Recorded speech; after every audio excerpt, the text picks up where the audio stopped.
Telugu Desam party senior నాయకులు మంత్రి తుమ్మల నాగేశ్వరరావు గారి ముఖ్య అనుచరులు తోటకూరి శివయ్య గారితో ఈరోజు ప్రస్తుత రాజకీయాల గురించి చర్చిద్దాం. నమస్కారం అండి శివయ్య గారు. నమస్కారం సార్. మీ యొక్క రాజకీయ ప్రస్థానం ఏ దశ నుంచి మొదలైంది? అంటే విద్యార్థి దశలో ఏమైనా రాజకీయాలలో ఉన్నారా? ఎలా మీ ప్రస్థానం మొదలైంది? వాస్తవంగా నేను విద్యార్థి దశలో డిగ్రీ కాలేజీలో నేను పీడిఎస్లో పనిచేశాను. అంటే డిగ్రీ అయిపోయిన తర్వాత ఇక మధ్యతరగతి కుటుంబం కావడం వల్ల ఇక చదువుకోవడము, డిగ్రీ అయిపోయిన తర్వాత వాలంటరీ ఆర్గనైజేషన్ అవేర్ అనేసి అందులో నేను ఒక 3 years పనిచేశాను. అనంతరం మేము మా మిత్రులం కలిసేసి అప్పుడే విద్యా విధానంగా ఏజెన్సీలో బాగా డల్లుకుంటా ఉన్నా.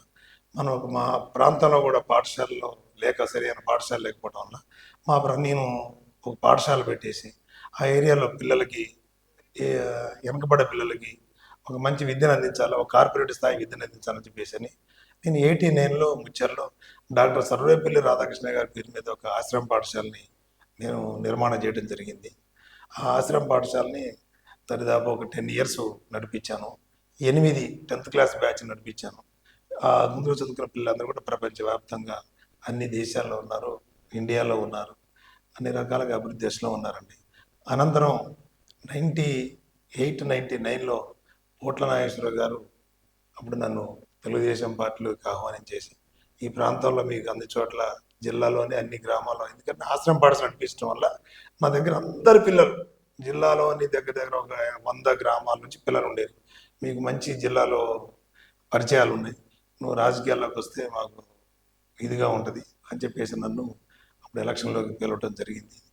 ఆ ఎలక్షన్లో ఆయనకి సపోర్ట్ చేసి కొంతకాలం పనిచేసాం. తర్వాత మళ్ళీ ఆగిపోయింది. స్థానిక ఎలక్షన్ రావటం వల్ల అప్పుడు స్థానిక ఎలక్షన్లో నన్ను మా జాస్తిపల్లి గ్రామంలో 1 side కాంగ్రెస్ విలేజ్ అది, నువ్వు అక్కడ టీడీపీలో నుంచి ఎంపీటీసీ కార్డింగ్ చేస్తే నీకు మంచి అవకాశం ఉంటుంది, టీడీపీ కూడా బలం చెప్తుంది అని చెప్పేసి అంటే అప్పుడు ఫస్ట్ ఎంపీటీసీగా మా సొంత ఊరంట కామపల్లి మండలం జాస్తిపల్లిలో పోటీ చేయడం జరిగింది. అప్పుడు జస్ట్ ఒక 112 ఓట్లతోటి నేను అక్కడ ఓడిపోవడం జరిగింది. ఇక అనంతరం అట్లనే టీడీపీ పార్టీలో కొనసాగుతూ 2000 నుంచి యాక్టివ్గా పనిచేసుకుంటూ తుమ్మల నాగేశ్వరరావు గారి పోట్ల నాగేశ్వరరావు గారితో రాజకీయాలు వచ్చినప్పటికి కూడా తుమ్మల నాగేశ్వరరావు గారితో నేను కొనసాగుతున్నాను. అప్పుడు 2001లో నన్ను ఇల్లంద్ మార్కెట్ కమిటీకి వైస్ ప్రెసిడెంట్గా కనెక్ట్ చేశారు. అప్పుడు గవర్నమెంట్ పోయేంత వరకు వైస్ ప్రెసిడెంట్ కింద అక్కడ పనిచేయడం జరిగింది. ఇక అదేవిధంగా నేను రాజకీయాలు అప్పటి నుంచి తుమ్మల నాగేశ్వరరావు గారి యొక్క అనుచరుడిగా, తెలుగుదేశం పార్టీ అభిమానిగా చేసుకుంటూ రావడం జరిగింది. తనంతర కాలంలో తుమ్మల గారు సరే వేరే పోయినప్పటికి కూడా మేము అట్నే ఉన్నప్పటికీ కూడా అతన్ని యొక్క అడుగుజాడల్లోనే రాజకీయాలు చేసుకుంటూ వస్తున్నారు. సార్, గత సంవత్సరం జరిగిన అసెంబ్లీ ఎన్నికలలో తుమ్మల నాగేశ్వరరావు గారి గెలుపుకి మీరు ముఖ్య భూమిక పోషించారు. ఆ గెలుపు మీకు ఎలా అనిపించింది? సరే, తుమ్మల నాగేశ్వరరావు గారి గెలుపుకి నేను ముఖ్యంగా అందరితో పాటు నేను కూడా పనిచేశాను. కాకపోతే కొంచెం మేము ముఖ్యమైనటువంటి టాప్ 10 అట్లా దాంట్లో నేను ఒక ఉంటాను. వాస్తవంగా ఇక్కడ టీఆర్ఎస్ ప్రభుత్వం యొక్క అరాచకపు పాలనని తొలగించాలి, ఖమ్మం పట్టణంలో ప్రజలు స్వేచ్ఛాయుత వాతావరణంలో జీవించాలి అనే దానికోసం అనేసి మేము గత 1 సంవత్సర పాలంగా పోవాడజేతోటి మేము ఫైట్ చేసుకుంటూ వస్తున్నాం. ఒకసారి ఒక బ్యాంక్ ఎంప్లాయీ ప్లాట్ని మమతాలో వాళ్ళ కబ్జాలో పెట్టుకుంటే దాన్ని మేము బయటికి తీసి అతనితో ఫైట్ చేయడం జరిగింది. అప్పుడు మా మీద కేసు కూడా పెట్టాడు. కేసు పెట్టిన తర్వాత కూడా మేము దాన్ని ఫేస్ చేసాము. తర్వాత తనే వాలంటరీగా కేసు విత్డ్రా చేసుకున్నాడు. అప్పటి నుంచి ఫైట్ చేసుకుంటూ వస్తా ఉన్నాం మేము.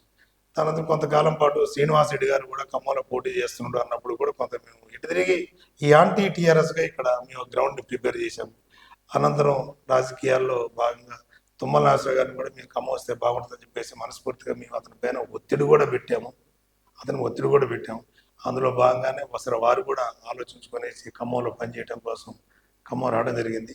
ఇక ఆ రోజు నుంచి నిరంతరము మేము ఖమ్మం నగరంలో నేను కార్లు వాటిలలో హైఫైగా నేను తిరిగి రాజకీయాలు చేయనండి. నాకు ఖమ్మంలో 81లో ఇంటర్ ఫస్ట్ ఇయర్లో ఖమ్మం వచ్చింది కాబట్టి అప్పటి నుంచి నాకు ఖమ్మంలో విస్తృతమైన పరిచయాలు ఖమ్మం నలుమూలలా ఉన్నాయి.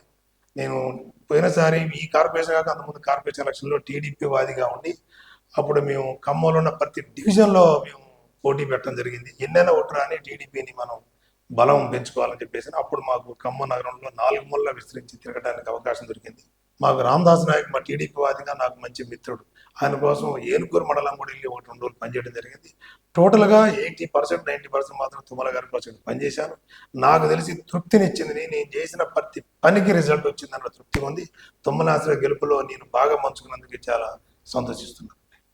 తుమ్మల నాగేశ్వరరావు గారితో మీ అనుబంధం ఎలా ఉంది? అలాగే సీఎం రేవంత్ రెడ్డి గారు టీడీపీ పార్టీలో పనిచేశారు కదా, అప్పుడు మీ స్నేహం రేవంత్ రెడ్డి గారితో ఎలా ఉండేది? తుమ్మల నాగేశ్వరరావు గారితో స్నేహం కొనసాగుతూనే ఉంది. మధ్యలో తుమ్మల నాగేశ్వరరావు గారు 2014 తెలంగాణ వచ్చిన తర్వాత, ఇక్కడ టీఆర్ఎస్ ప్రభుత్వం వచ్చిన తర్వాత కొంతకాలం తర్వాత అభివృద్ధి ఎజెండా తోటి తను టీఆర్ఎస్లోకి వెళ్ళడం జరిగింది. కానీ అప్పుడే మేము రేవంత్ రెడ్డి గారు ఫైర్ బ్రాండ్గా మాకు కనిపిస్తూ ఉంటే, అప్పుడు ఇంకా రేవంత్ రెడ్డి గారు పూర్తి స్థాయి ఈ స్టేట్లో లీడర్గా కూడా కాలేదు. అప్పుడే మేము ఖమ్మంలో 2-3 ర్యాలీలు పెట్టడం జరిగింది. అంతేకాకుండా మిర్చి రేటు బాగా డౌన్ అవుతా ఉంటే ఖమ్మం మార్కెట్లో మేము వెళ్ళి ధర్నా చేయడం జరిగింది. ఆ ధర్నా జరిగింది, అది కాస్త రైతుల యొక్క ఆగ్రహంతో ఖమ్మం మార్కెట్ అంతా కూడా దగ్ధము చికాకు కావడం జరిగింది. అప్పుడు మేము రేవంత్ రెడ్డి గారిని ప్రత్యేకంగా ఆహ్వానించి, ఈ ఖమ్మంలో ఈ ఉద్యమానికి మీ యొక్క పాత్ర మాకు కావాలి, మీరు ఇక్కడ అండగావాలని చెప్పేసి అతన్ని తీసుకొచ్చుకొని చేయడం జరిగింది. అప్పుడు మేము రేవంత్ రెడ్డి గారు ఖమ్మం వస్తే మేమే ముఖ్యం, ప్రధానంగా 2-3 ఉండేవాళ్ళు, అందులో నేను ముఖ్యంగా ఉండేవాడిని. అతనితో చాలా క్లోజ్గా చనువుగా శివన్న అంటూ ఆయన ఉండేది. నేను కూడా రేవంత్ అన్న అనుకుంటూ ఉండేది. అతనితో నాకు దగ్గర సంబంధం నుంచి మంచి స్నేహం ఉంది. వాళ్ళ ఇంటికి కూడా అప్పుడు వెళ్ళేవాళ్ళం. అతను కాంగ్రెస్లోకి చేరక ముందు ఎన్నోసార్లు మేము వాళ్ళ ఇంటికి వెళ్ళడం జరిగింది. వాళ్ళకి మాకు బాగా దగ్గర సంబంధం ఉంది. కాంగ్రెస్ పార్టీ అధికారంలో రావడానికి టీడీపీ పార్టీ ముఖ్య భూమిక పోషించింది కదా, అసలు ఎలాంటి సపోర్ట్ ఇచ్చింది? అసలు ఎందుకు ఇవ్వాలనుకున్నారు మీరు కాంగ్రెస్ పార్టీకే? మేము 2014లో ఇక్కడ టీఆర్ఎస్ ప్రభుత్వం వచ్చిన తర్వాత అతను ఫస్ట్ టార్గెట్ చేసింది తెలుగుదేశం పార్టీ. తెలుగుదేశం పార్టీ అంటూ రాష్ట్రంలో లేకుండా చేయాలి, ఎందుకంటే తను వచ్చింది తెలుగుదేశం నుంచే కాబట్టి 2 పార్టీలు పేర్లగా నడిస్తే నా యొక్క ఉనికికి భంగం జరుగుతుంది ఇక్కడ అనే ఉద్దేశంతో అతను అధికారంలోకి వచ్చిన దగ్గర నుంచి కూడా చంద్రబాబు నాయుడునే టార్గెట్గా చేసుకోవడం జరిగింది. ఆయన చేసుకుని చంద్రబాబు నాయుడు ఓటుకు కేసు అని చెప్పేసి ఒక పనికిమాల కేసు పెట్టుకుని అతన్ని చాలా రకాలుగా అతన్ని బాగా హరాస్యం ఇబ్బంది చేసినప్పుడు ఆ రోజే మాకు అనిపించింది, బీఆర్ఎస్ పార్టీ అనేది తెలుగుదేశానికి బద్ధ శత్రువు పార్టీ. ఎప్పటికైనా బీఆర్ఎస్ పార్టీకి మనం యాంటీగా పనిచేయడమే ప్రధానమని అనుకుంటా ఉన్నాం. అప్పటి నుంచి అదే విధంగా వస్తూ ఉన్నాం. సరే, రాజకీయాల్లో విమర్శలు ప్రతి విమర్శలు ఎవరికి ఎత్తులు పై ఎత్తులు ఉంటాయి, కానీ ఒక పార్టీని టార్గెట్ చేసి పనిచేయడం అనేది మాకు పూర్తిగా నచ్చలేదు. మా ఎమ్మెల్యే జాయిన్ చేసుకోవటం, ఆ ఎమ్మెల్యేలని మళ్ళీ మా నాయకుడి మీద ఎగదోలేసి వాళ్ళకి రకరకాల ప్రలోభాలు, మంత్రి పదవులు అని, తర్వాత ఆర్థిక ప్రలోభాలు పెట్టేసి మా చంద్రబాబు గారిని చాలా మానసికంగా కూడా ఇబ్బంది పడే పరిస్థితి తీసుకొచ్చారు. అప్పుడు నుంచి మేము కక్షపూరితంగా ఉన్నాం. దాంతో భాగంగానే మేము సరే పోయినసారి ఎలక్షన్లో మా యొక్క ప్రభావం కొంత మేరకు పనిచేసింది. అప్పుడు మేము 2 సీట్లు చేరడం జరిగింది. ఆ ఇద్దరిని కూడా తీసుకున్న తర్వాత మాలో ఒక కసి పెరిగింది. ఎట్టి పరిస్థితుల్లో మా పార్టీని అంతం చేసే వ్యక్తి యొక్క అంతాన్ని చూడాలి, మేము ఆ పార్టీని ఇక్కడ లేకుండా చేయాలని టార్గెట్ తోటి మేము వాలంటరీగానే మమ్మల్ని కాంగ్రెస్ పార్టీ బతిలాడింది లేదు, అడిగింది కూడా ఏం లేదు. ఎట్టి పరిస్థితుల్లో బీఆర్ఎస్ పార్టీని అధికారంలో రాకుండా చేయాలని చెప్పేసి కాంగ్రెస్ పార్టీ గర్వంగా చెప్తా ఉంటే, కాంగ్రెస్ పార్టీ కంటే ఒక మెట్టు మేము ముందే ఉన్నామండి అధికారం చేయడం కోసం. వాళ్ళకంటే ఎక్కువ కష్టపడి పనిచేసాం. అదే సార్, ఖమ్మం జిల్లాలో మంత్రి తుమ్మల నాగేశ్వరరావు గారి ముఖ్య అనుచరుడుగా తెలంగాణ రాష్ట్రంలో మీకు ఏదైనా పదవి వస్తుందని చెప్పి ప్రచారం నడుస్తుంది. దీనిపైన మీ స్పందన ఏమిటి? సరే, అది వాళ్ళ పరిస్థితిని బట్టి మేమైతే కష్టపడి పనిచేసాము. తెలుగుదేశం పార్టీగా మేము ఎలాంటి స్వార్థం లేకుండా మంచి వ్యక్తిని గెలిపించాలి, ఇక్కడ బీఆర్ఎస్ పార్టీ ఓడించాలని కష్టపడి పనిచేసాము. వాళ్ళకి గుర్తించి ఒక పదవి ఇస్తే, పదవి ఎవరికి ఇది కాదు, మేము కూడా లాస్ట్ స్టేజ్కి వచ్చి 60 ఏళ్ళు దాటిపోయినాయి. మాకు కూడా మేము నిస్వార్థంగా పనిచేసేవాళ్ళం. ఈ రోజు వరకు మా రాజకీయ జీవితంలో ఎక్కడ కూడా ఇంత మచ్చ అనేది ఉండదండి.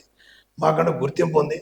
నాకే కాదు, నా మిత్రులు, సీనియర్ లీడర్లు చాలా మంది కూడా శివయ్యకి ఏదన్నా ఒకటి పదవి వస్తే బాగానే వాళ్ళు కూడా ఆలోచిస్తూ ఉన్నారు, అడుగుతూ ఉన్నారు ఏదనంటే. సరే, మేమైతే అడగలేము, గుర్తించి వాళ్ళు ఇస్తే మేమైతే తీసుకోవడానికి సిద్ధంగా ఉన్నాం. అదే సార్, మొన్న కాంగ్రెస్ పార్టీ మొదటి అధికారంలోకి వచ్చిన తర్వాత మొదటి బడ్జెట్ని అసెంబ్లీలో ప్రవేశపెట్టింది. సంక్షేమానికి అభివృద్ధికి సమానంగా బడ్జెట్ ప్రవేశపెట్టిందా? ఆ బడ్జెట్ ఎలా ఉంది? ఇప్పుడు కొందరికి ఈ బడ్జెట్ని చూస్తుంటే హైఫై ఉన్నోడికి, హైటెక్లో ఉన్నోడికి ఈ బడ్జెట్ అర్థం కాదు. కానీ మేము చెప్తున్నామండి, ఇది పూర్తి స్థాయి పేదలు, గ్రామీణానికి ఉపయోగపడే బడ్జెట్. ఒకసారి పెట్టడం తప్పు కాదండి. 53,000 కోట్ల రూపాయలు 6 గ్యారెంటీలకి, 48,000 కోట్ల రూపాయలు పంచాయతీరాజ్ పెట్టారండి. తప్పేం లేదండి. బడ్జెట్ అనేది వస్తున్నట్టు ఒక్క సంవత్సరం బడ్జెట్ ఇది. ఒక సంవత్సరం 1,00,000 కోట్ల రూపాయలు గ్రామీణ ప్రాంతానికి సంక్షేమానికి అభివృద్ధి ఖర్చు పెట్టడం తప్పు లేదండి. మేము పూర్తిగా తెలుగుదేశం పార్టీ వాదులుగా మీ ఎప్పుడు కూడా పేద ప్రజలతో ఉండే పార్టీ మాది. ప్రజలే దేవుళ్ళు, సమాజమే దేవాలయం అనుకునేటువంటి మనుషులం కాబట్టి మాకు ఈ బడ్జెట్ పూర్తి స్థాయి సంతృప్తినిచ్చిందండి. ఈ బడ్జెట్ తోటి కాంగ్రెస్ పార్టీకి మంచి పేరు వస్తుంది అనుకుంటున్నాం. చంద్రబాబు నాయుడు గారు అరెస్ట్ అవ్వడం జరిగింది. ఆ అరెస్టు గురించి మన రాష్ట్ర గత ప్రభుత్వం, తెలంగాణ రాష్ట్ర మంత్రి ఒకరు కేటీఆర్ గారు కామెంట్ చేయడం జరిగింది. దాని యొక్క ఇంపాక్ట్, వ్యతిరేకత అనేది బాగా పెరిగిందా టీఆర్ఎస్ పైన? దానికి అనుగుణంగా మీరు కాంగ్రెస్ పార్టీకి పనిచేశారు. వాస్తవంగా అండి, కేటీఆర్ అనేటోళ్ళు, కేసీఆర్ అనేటోళ్ళు అహంకారపూరిత మనుషులండి. ఒక మనిషి అరెస్ట్ అయ్యి ఒక సీనియర్ నేత, విజన్ ఉన్న లీడర్లు, ఇండియా యొక్క మన తెలుగు రాష్ట్రాల్లో కాకుండా భారతదేశంలో కానీ ప్రపంచ దేశాలు గుర్తింపు ఉన్న వ్యక్తి. అతని యొక్క విజన్ తోటి ఇలా ప్రపంచవ్యాప్తంగా ప్రతి మనిషి, చదువుకున్న ప్రతి ఒక్కరు చంద్రబాబు నాయుడు నాకు విజన్ అని చెప్పి అనుకున్న మనిషి అండి. అతను సీనియర్ ఆ వయసులో అక్కడ అక్రమంగా అరెస్ట్ చేసినప్పుడు అక్కడ ప్రభుత్వం ఎలాంటిది అన్నది ఇలా మనం ప్రత్యేకంగా చెప్తున్నారు. అక్కడ భారతదేశంలో ప్రతి మనిషికి అవగతుంది. అరెస్ట్ చేసినప్పుడు నీ వయసు రీత్యానైనా అతన్ని గౌరవించాల్సిన పరిస్థితి ఉంది. అతన్ని చాలా చులకన భావంతో మాట్లాడటం, అక్కడ కూడా పక్క రాష్ట్ర అరెస్ట్ అయితే వాడు కూడా అరెస్ట్ అయితే మాకెందుకు అన్నట్టుగా మాట్లాడటం వల్ల వాస్తవంగా అండి అసలే మాకు అప్పటి నుంచి మా పార్టీని ఆగం చేసిన కసితో పాటు ఎప్పుడైతే కేటీఆర్ నోట్లోంచి ఈ మాట వచ్చిందో ఇక అసలు ఆ రోజు మాకు నరాలు పొంగినండి, రక్తం ఉరికిలెత్తింది. ఈ ప్రభుత్వాన్ని గద్దించినా నిద్రపోతుందని చెప్పేసి అనుకున్నాండి. ఆ రోజు నుంచి మొన్న డిసెంబర్ 30వ తారీఖు దాకా మేము నిరంతరం పనిచేసామండి ఆ పార్టీకి వ్యతిరేకంగా. అదే సార్, గత అసెంబ్లీ ఎన్నికల్లో టీడీపీ పార్టీ కాంగ్రెస్ పార్టీ యొక్క విజయాన్ని భుజస్కంధాలపై గెలిపించింది కదా వేసుకొని. అలాగే రాబోయే పార్లమెంట్ ఎన్నికల్లో ఇదే విధంగా మీరు కాంగ్రెస్ పార్టీతో పొత్తులోనే వెళ్తారా? అసలు మీ స్పందన ఏమిటి దాని గురించి? ఆల్మోస్ట్ ఆల్ ఇప్పటికిప్పుడు మేమైతే, ఎందుకంటే మాకు పక్క రాష్ట్రంలో కూడా మా పార్టీ అధికారంలో లేదండి. కాంగ్రెస్ వచ్చింది కానీ ఇప్పటికి కూడా మనం పోయినా కూడా ఆర్థిక పుష్టిలో కానీ ఏ రకంగా చూసినా కూడా మేమైతే కరెక్ట్ లేము. మంచిగా చూడో ఇప్పటితోటి ఈ ఎలక్షన్ వరకు కూడా మేము అదే విధంగా పనిచేయడం కోసం సిద్ధమైనవండి. ఎందుకంటే అసెంబ్లీ ఒకటే కాదు, పార్లమెంట్ కూడా ఇచ్చేస్తే అసెంబ్లీతో ఎమ్మెల్యే ఏరియా, ఎంపీ ఏరియా ఉంటే బాగుండదండి. ఇద్దరు ఉంటేనే అభివృద్ధి అనేది ముందుకు పోద్దనేసి మేము ఖచ్చితంగా పార్లమెంట్ ఎలక్షన్లో కూడా మేము కాంగ్రెస్కే మద్దతిస్తాం. సార్, మాజీ ముఖ్యమంత్రి వర్యులు చంద్రబాబు నాయుడు గారు మన ఉమ్మడి రాష్ట్రంగా ఉన్నప్పుడు మీరు చంద్రబాబు నాయుడు గారితో కూడా సాన్నిహిత్యంగా ఉన్నారు కదా. ఆయనతో ఒక 2-3 రోజులు మీరు దగ్గరగా ఉన్నట్టు మాకు తెలిసింది. అంటే మీకు ఎలా ఉండేది ఆయనతో ఉన్నప్పుడు? నా అదృష్టం అండి, చంద్రబాబు నాయుడు గారు వస్తున్న మీకోసం యాత్రలో విజయనగరం, విశాఖపట్నం, శ్రీకాకుళం 3 జిల్లాలకి 9 రోజుల పాటు ఆయన బస్కి ఇన్ఛార్జ్ చేయడానికి నాకు ఒక అవకాశం దొరికింది. అది కూడా నల్లమల వెంకటేశ్వరరావు గారి ద్వారా నాకు అవకాశం రావడం జరిగింది. నాకు బాబు గారి క్యాన్వాయ్ని ఖమ్మం పంపించేసి ఆ క్యాన్వాయ్ బాబు గారిని ఫ్లైట్లో ఆడికెళ్తే క్యాన్వాయ్ అంతా తీసుకుని వైజాగ్ వెళ్ళాను. నేను ఆ 9 రోజులు నా జీవితంలో మర్చిపోలేని సంఘటనలు అండి. అతనికి అన్ని సపర్యలు చేశానండి. అతనికి అసిస్టెంట్ ఉండేది, అసలు అసిస్టెంట్ చేసే పనులను కూడా నా తృప్తి మేరకు వాడిని బతిలాడుకునేసి బాబు గారికి అన్ని పనులు చేయాలని చెప్పేసి అతను బస్సులో ఆయన బెడ్ సర్ది దగ్గర నుంచి ఆయన షూ పాలిష్ చేసి, అది ఇంట్రెస్ట్గా చేసినాడు, చేయమని అడగలేదు అన్నాడు. ఆయన షూ పాలిష్ కూడా చేసి అక్కడ తీసుకొచ్చినామండి. చంద్రబాబు గారు లాస్ట్ ఆయన ఇక పర్యటన అంతా అయిపోయింది. ఉదయం పూట ఒక్క నిమిషం మాట్లాడేవాడు, ఒక సెకండ్, పడుకుంటేప్పుడు ఒకసారి మాట్లాడేవాడండి. అంతా ఓకేనా, అందరు తిన్నారా అని అడిగేవాడండి. ఉదయం పూట మార్నింగ్ దిగేటప్పుడు ఆయన పొద్దున్నే మేము 4:30-5కి అన్ని పేపర్లు, బ్లాక్ కాఫీ తీసుకొని పెంచుకోవడం అండి. అప్పుడు కూడా చూసేవాడు, తాగేవాడు, థ్యాంక్ యూ అనేవాడండి. నాకు తెలిసినంతవరకు అంతకుముందు అనుకునేది ఒక ముఖ్యమంత్రి అంటే, మంత్రులు అంటే అంత అయిపోయి ఎట్లా ఉంటారు అనుకునేది. అతని యొక్క సాదాసీద జీవితం చూసి అతను తినే ఆహారానికి ఖర్చు చూస్తుంటే దీనికోసం ఆయన ఇంత కష్టపడటమా అన్నట్టుగా మేము కూడా జోకులు వేసుకునేదండి బయట. చాలా సాదాసీదా జీవితం అండి. చాలా ఆయన యొక్క దీక్ష కఠోరమైందండి. తెల్లవారుజామున మేము 4కి 3:30-4కల్లా ఆ బస్సులోంచి వాటర్ ఎప్పుడు బయటకు పడతాయని చూసి అప్పుడు లేచేవాడిని. నైట్ మళ్ళీ 12 అయ్యేది. అప్పటిదాకా అది నా జీవితం మర్చిపోలేదండి. అదొకటే కాకుండా తెలుగుదేశం పార్టీ కూడా నన్ను చాలా అవకాశాలు ఇచ్చింది, నన్ను చాలా గుర్తించిందండి. బాబు గారు ఒకసారి స్టేట్ జల్లబాడీ మీటింగ్ ఖమ్మంలో పెట్టారండి. పెట్టినప్పుడు స్టేట్ జల్లబాడీ మీటింగ్ హైదరాబాద్ దాటి బయట పెట్టింది ఖమ్మం ఒకటేనండి. అప్పుడు ఒక 4-5 కమిటీ వేశారండి. ఆ కమిటీలో నేను కూడా పంపుకున్నాండి. అప్పుడు నేను స్టేట్లో అప్పటిదాకా ఉన్న మంత్రులు, పనిచేసినటువంటి ఎమ్మెల్యేలు, మాజీ జడ్మని జిల్లా పరిషత్ చైర్మన్లు, తర్వాత రాజ్యసభ సభ్యులు అందరూ కూడా దగ్గరుండి భోజనాలు పెట్టే అవకాశం నా కుదిరిందండి. అది కూడా తుమ్మలాసగా ఇచ్చిన అవకాశం ఉంది. అంతేకాకుండా ఇంకోటి ఇంపార్టెంట్ అండి, నేను చేసింది తెలుగుదేశం పార్టీకి. అప్పుడు ఓడిపోయిన తర్వాత రైతు రుణాలు మాఫీ చేయాలని చెప్పేసి నేను ఢిల్లీలో ఒక ప్రత్యేకంగా ధర్నా పెట్టాను. తెలుగుదేశం పార్టీ పెట్టినప్పుడు హైదరాబాద్ నుంచి స్పెషల్ ట్రైన్ పెట్టారండి. స్పెషల్ ట్రైన్కి ప్రత్యేకంగా హైదరాబాద్ నుంచి నన్ను పిలిచి ట్రైన్కి ఇన్ఛార్జి నువ్వు వెళ్ళాలని చెప్పేసి నాకు వాలంటీర్ ఇన్ఛార్జ్ చేయమన్నారండి. అప్పుడు నా మండలం నుంచి 20 బోగీలు అండి ట్రైన్, 20 బోగీలకి 20 మంది కేడర్ తీసుకొని వచ్చి బోగికి ఒక కేడర్ని పెట్టుకొచ్చి నేను ఉండేసండి ఆ యొక్క ట్రైన్కి ఇన్ఛార్జ్ చేసినట్టు అది జీవితంలో మర్చిపోయిందండి. అప్పుడు నాకు అనిపించేది ఈ ట్రైన్ నా కంట్రోల్లో ఉంది అనుకునేవాడిని అండి. తెలుగుదేశం పార్టీ వాళ్ళందరికీ పోయేటప్పుడు కానీ వచ్చేటప్పుడు కానీ నా భోగిలో భోజనం ఎక్కడెక్కడ భోజనం ఎక్కించేవాళ్ళండి. ఆ ప్రతి భోగి మేము సప్లై చేయడం చేసేవాడిని. తెలుగుదేశం పార్టీకి అంతేగా చాలా కార్యక్రమాలు అండి. పార్టీ కార్యక్రమాల్లో శివయ్యను పెడితే భోజనాలు పర్ఫెక్ట్గా సక్సెస్ అవుతాయి అని చంద్రబాబు మొన్న ఈ మధ్యలో కూడా రేవంత్ రెడ్డి తోటి మేము ఖమ్మంలో పాదయాత్ర చేసినప్పుడు మేము మన పల్లిపాడులో మేము భోజనాలు పెట్టామండి. వెంకటేరయ్య గారు అప్పుడు నాకు సాయంత్రం 5ంటికి చెప్పి రేపు ఉదయం పూట 5 భోజనాలు పెట్టారన్నారు. సాయంత్రం 5ంటికి చెప్పి తెల్లవాళ్ళు కూర్చొని ఒక వన్పిల్ అక్కడ లోకల్ వాళ్ళతో అన్ని అరేంజ్ చేపించేసి తర్వాత అమౌంట్ ఇచ్చుకుని రాడు సక్సెస్ చేసామంటే చాలా సాటిస్ఫై అయ్యారండి. రేవంత్ రెడ్డి గారు కూడా సక్సెస్గా నన్ను గుర్తిస్తారు. సార్ చివరిగా ఒక చిన్న క్వశ్చన్, తోటకూరి శివయ్య గారి కంటే శివన్న అనే పేరు ఈ జిల్లాలో ఎక్కువ వినిపిస్తుంది. అసలు శివన్న అనే పేరు మీకు ఎలా వచ్చింది? జనరల్గా నేను స్పందించే గుణం నాకు ఎక్కువ ఉండే. ఎవరు ఫోన్ చేసి నాకు ఎక్కువ మాస్ నుంచి ఎక్కువ లీడర్ అండి. నేను మాస్ లీడర్ కాబట్టి మాస్లో జనరల్గా కొద్దిగా వాళ్ళకి ప్రేమ వస్తే అన్న అని పిలుస్తారండి. అట్లా నేను ఏజెన్సీలో పనిచేశాను. నేను ఎక్కువ ఏజెన్సీ తర్వాత ఖమ్మంలో పనిచేశాను. వయసు రీత్యా నాకు ఎక్కువ వయసే కాబట్టి అన్న అనొచ్చు. దాంతో ఆప్యాయతోటి వాడు ప్రేమగా పిలుచుకున్న పేరేనండి అది, వేరే ఏమీ లేదండి. అక్కడ నేను ఎవరు నాకు ఫోన్ చేస్తే చాలామంది అంటారు ఏంటి ఫోన్ చేయంగా నేను స్పందిస్తూ వెనక ముందు కూడా చూసుకో అంటారు. నా ఉద్దేశం ఏంటంటే ఎక్కువ నేను ఎడ్యుకేషన్కి హెల్త్కి ఇంపార్టెన్స్ ఇస్తున్నాను. ఎక్కడైనా యాక్సిడెంట్ అయిందంటే ఎవరు హాస్పిటల్లో ఉంటాను ఇమ్మీడియట్గా వెళ్ళిపోతున్నాను. ఎవరు కాలేజ్ సీట్లు కాబట్టి ఇప్పిస్తానండి.